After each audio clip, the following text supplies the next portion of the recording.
سلام دوستای عزیز. امروز میخوایم که راجع به ایده لوگو سازی بر شما بگوییم. البته خیلی دوستا از ما سوال کردن که لوگو وقتی که میخوایم بسازیم چی کار باید بکنیم، چی رقم ایده زیر باید بگیریم، یک لوگو یک شرکت نباشه، یک لوگو یک دفتر یا امثال از. البته یک سوال خیلی مشکلی است که نمیتونیم که شما را خلاقیت یاد بدیم، اما بعضی تکنیکایی است که توسط از تکنیک‌ها شما میتونین بسیار خلاق باشین و میتونین که بسیار اساس یگان لوگو را دیزاین کنین که کلاینتی که میبینن خوششون بیاد و همچنان پروفشنال باشه لوگویتان. برای ایجاد کردن طرح لوگویتان در قدم اول باید زیاد وقت داشته باشین که فکر کنین، که با فکر کردن ایده های خیلی خوبه میتونین به دست بیارین و بسیار یک لوگوی پروفشنال میتونین دیزاین کنین. برای شروع کردن مرحله فکر کردن شما باید از مشتری بعضی معلومات ها رو داشته باشین و اون معلومات ها میشه که توسط بعضی سوالایی که شما طرح‌ریزی میکنین و اون سوالا رو رایی کنین برای مشتری و تمام معلومات ها رو جمع کرده شما میتونین که لوگوی خوب بسازین. به طور مثال یک مشتری رو مد نظر میگیریم و بر از اونا رایی میکنیم سوالای خودنا و اونا پس دوباره جواب میتن. اسم کمپانیشون رویال ویجیز ترانسپورت است که کمپانی انتقال سبزیجات است. چنان مشتری یک لوگوی بسیار کلاسیک میخواد، در عین زمان ما باید لوگوی بسازیم که نمایندگی از کمپانی سبزیجات بکنه. ما از خود کلمه کلیدی لوگو استفاده میکنیم تا که ایده های خیلی جالب برای ما بیان. به طور مثال ویجیز، از ویجیز ما میتونیم بگیریم گرین، وگان و یا یکی ویجیتبلز و از ویجیز میتونه که یک هلدی هم داشته باشیم، از ویجیتبلز میتونه که کاروت داشته باشیم و این بخش رو میگه که نقشه برداری در ذهن. رویال اسم از او شرکت است که ما میتونیم کریست داشته باشیم، میتونیم نوبل داشته باشیم، میتونیم کینگ داشته باشیم و یا تعریف های خود رویال است، کراون باشه. بخش دیگه ما ترانسپورت هست که در ترانسپورت میتونیم که ویهایکل داشته باشیم، میتونیم فلای داشته باشیم و همچنان میتونیم که شیپینگ باکس داشته باشیم. در فلای میتونه که وینگز باشه، ویهایکلز میتونه که ویلز باشه، میتونه اسپید باشه. ما تمام کلمه‌ای که داشتیم اینجا هایلایتش میکنیم و این که ضرورت نداریم از بین میبریم.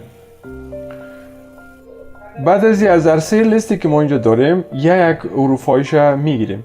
به طور مثال vegetables با کریست و یا یکی ویلز، کاروت با کراون و یا یکی وینگ. این مجموعه لیست به دست آمده است.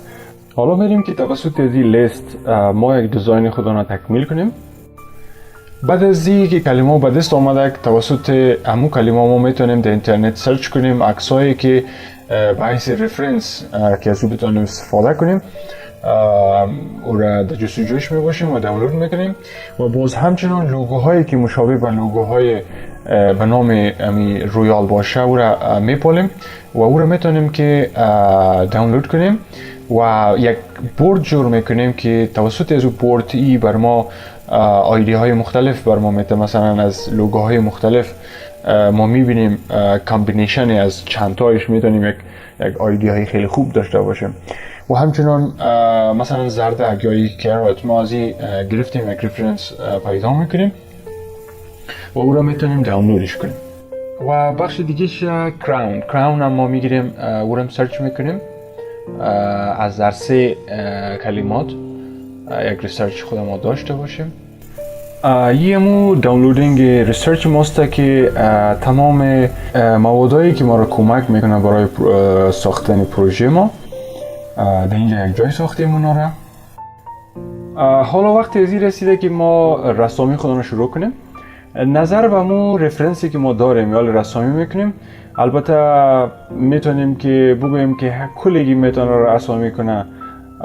اگر احیانا در رسامی یا اسکچینگ مشکل داشتین شما میتونین همون رفرنسی که ما داشتیم و جمع کردیم او را رفرنس اسایل کنین، توسط از اون میتونین که رسامی رو بسیار راحتی انجام بدین و مختلف اسکیچ های مختلف میکنین تا ای که لوگویی را که میخواین جور کنین و دست بیارین.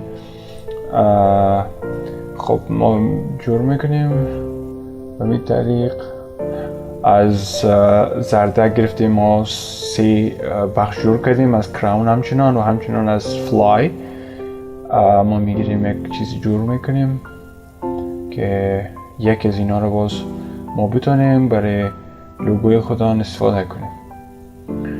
خب حالا کامبینیشن دو چیز یک جایی میسازیم، مثلا زردک همراه کراون و همچنان یک پر یا یک بالی که ما در پایین جور کردیم، 3 چیز یک جایی ساختیم و همچنان یک 2 ریفرنس دیگه هم از این میخوایم جور کنیم. وقتی که دیزاین ما تکمیل شد، بازی را میتونیم که نظر به همین اسکیچی که ما اینجا اجرا کردیم میره تبدیل کنیم در ایلوستریتور. و ایلوستریتور یک پروگرامی است که ما خاص برای لوگو سازی استفاده میکنیم و خیلی یک پروگرام جالب است. اولتر سرکل ما استفاده میکنیم و سرکل ما آلت فشار میتیم و بعد از اینکه آلت فشار دادیم ماوس درگ وی کپی میکنه به طرف راست، 2 کپی شد. حالا ایره یک دونه لاین از او استفاده میکنیم و بعد از اینکه کلش انتخاب کردیم توسط تولز داخل زیر کلیک میکنیم و این جدا میسازد، اون جایی را که ما کار داریم از دیگه جدا میسازه. بعد از او را انتخاب کرده شیفت گرفته دوباره دیگهش انتخاب میکنیم، داخل هم میمونه و بیرون انتخاب میشه. باز ما میتونیم که دیلیت بزنیم و تمام بیرون ها شیپایی که داشتیم دیلیت شود داخل بانه. بعد از این توسط پین تول ما میتونیم که کراون، البته نصف کراون ما بسازیم و او را عین شکل آلت گرفته به طرف دست راست میبریم و او از او یک کپی میگیره و این را ما رفلکت میکنیم. بعد از رفلکشن اردوی زیر انتخاب کرده توسط پت فایندر ما میتونیم که این را کامباین کنیم، یک جای بسازیم. بعد از اینکه یک جای ساختیم حالا میتونیم که این را کمی کوچک بسازیم تا اینکه زیبا معلوم شود برای لوگوی ما. و همچنان حالا ما میتونیم که توسط دایرکت سلکشن و کنجا را انتخاب کنیم و شیفت فشار بدیم تا اینکه بتونیم اون را راوند بسازیم. و توسط رکتانگولر ما میتونیم که دیزاین فلای و یا یکی ما پر را که ما بیشتر دیده بودیم و جور کرده بودیم، اسکیچ کرده بودیم، اون را جورش کنیم. و پایینایش ما میتونیم کمی خردتر بسازیم و این پایین ترش زیادتر کمی دیگه هم خرد بسازیم تا اینکه مشابه به ما دیزاین ما شود. خب این یک بیس دیزاین است که مشکل نیست، ما میتونیم هر وقتی که تغییراتی داشته باشیم. به ما حالت کنجای پایین انتخاب کرده عرصیشه، باز شیفت فشار میتیم تا اینکه آپشن راوند ما فعال شه و را راوند بسازیم. ما طرف دست چپش عین شکل ما انتخاب میکنیم و این را کپی میگیریم. بعد از کپی گرفتن اردوی زیر انتخاب میکنیم توسط ازی تولز ما میتونیم که با این شکل شیبایی که ما نمیخواهیم از بین ببریم و این شیب ما بسیار به راحتی میتونیم که یک شیبی بیه که خیلی زیبا باشه. خب اینم عین شکل رفلکت میدیم تا اینکه به طرف دست راستم بتونیم از او شیپ استفاده کنیم. و اینی یکی از دیزاین های ما شد، یک تکمیل بیشتر که ما اسکیچ کرده بودیم مشابه به ما است. و ما میتونیم که از این رنگ های مختلف و دیزاین های مختلف از این استفاده کنیم. این حال ما میریم که خود شیپ زردک ادهی بتیم. شیپ زردک البته داخل از این توسط رکتانگولر ما یک لاین البته اول میتیم، بعد از او استروک شکل تغییر میدیم و چینج میشه. دوباره اینجا رفلکت میتیم میشه و رفلکت، بعد از اینکه رفلکت دادیم اردوی از اینا را به اون شکل منظم میسازیم و یک کپی دیگه میگیریم. بعد از اینکه کپی گرفتیم عرصه ازی را انتخاب کرده توسط expand appearance ما کلیک میکنیم تا اینکه همون لاین تبدیل به یک شیپ بسازه حالا که شیپ ساخت توسط پت فایندر اینجا ماینس استک رو کلیک میکنیم و امی پت فایندر چی کار میکنه؟ شیپی که فعلا ما داشتیم او را اکسترکت میکنه یا منفی میکنه از شیپ پشت سر و همچنان یک دوپلیکیت گرفته توی فیلم میتیم رنگش سیاه میکنیم. با این حالت ما میتونیم که دیزاین خودانه منظم بسازیم. و این شیپ دومی را که میبینین یه مزمو رفرنس دومی ماست که ما بیشتر جور کردیم.